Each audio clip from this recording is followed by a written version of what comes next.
اکرم صلی اللہ علیہ وسلم نے فرمایا، جس نے رمضان کی راتوں میں بیدار ہو کر نماز تراویح پڑھی ثواب اور ایمان کی نیت کے ساتھ، تو اس کے اگلے تمام گناہ معاف ہو جائیں گے۔ ابن شہاب نے بیان کیا کہ پھر نبی کریم صلی اللہ علیہ وسلم کی وفات ہو گئی اور لوگوں کا یہی حال رہا، الگ الگ اور جماعتوں کی صورت میں تراویح پڑھتے۔ اس کے بعد ابو بکر رضی اللہ تعالیٰ عنہ کے دور میں بھی ایسا ہوا اور عمر رضی اللہ تعالیٰ عنہ کے ابتدائی دور میں بھی۔ پھر آپ رضی اللہ تعالیٰ عنہ نے تمام لوگوں کو ایک قاری کے پیچھے جمع کیا اور ابی ابن کعب رضی اللہ تعالیٰ عنہ کو ان کا امام بنایا۔ حضرت عمر نے فرمایا، یہ نیا طریقہ بہتر اور مناسب ہے۔ رسول اکرم صلی اللہ علیہ وسلم تراویح یا تہجد کی نماز میں کتنی رکعتیں پڑھتے تھے؟ انہوں نے بتایا کہ رمضان ہو یا کوئی اور مہینہ، اب 11 رکعتوں سے زیادہ نہیں پڑھتے تھے۔ آپ صلی اللہ علیہ وسلم پہلی 4 رکعت پڑھتے، ان کے حسن و خوبی اور طول کا حال نہ پوچھو، پھر 4 رکعت پڑھتے، ان کے بھی حسن و خوبی اور طول کا حال نہ پوچھو، آخر میں 3 رکعت وتر پڑھتے۔ میں نے ایک بار آپ صلی اللہ علیہ وسلم سے پوچھا، یا رسول اللہ، کیا وتر پڑھنے سے پہلے سو جاتے ہیں؟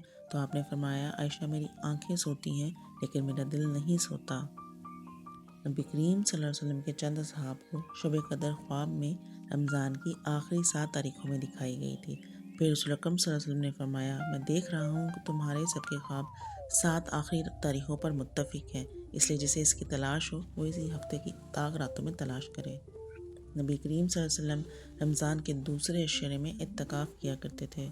جب 21ویں تاریخ کی رات آتی تو شام کو گھر واپس آتے۔ جو لوگ آپ کے ساتھ اعتکاف میں ہوتے وہ بھی اپنے گھروں کو واپس آ جاتے۔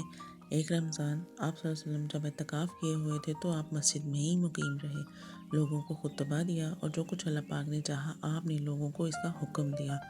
پھر فرمایا کہ میں اس دوسرے عشرے میں اعتکاف کیا کرتا تھا، لیکن اب مجھے یہ ظاہر ہوا ہے کہ اب اس آخری عشرے میں مجھے اعتکاف کرنا چاہیے، اس لیے جس نے میرے ساتھ اعتکاف کیا ہے وہ اپنے معتکف میں ہی ٹھہرے، اور مجھے یہ رات شب قدر دکھائی گئی ہے لیکن بھلا دی گئی ہے، اس لیے تم لوگ اسے آخری عشرے کی طاق راتوں میں تلاش کرو۔ میں نے خواب میں اپنے کو دیکھا کہ اس رات کیچڑ میں سجدہ کر رہا ہوں۔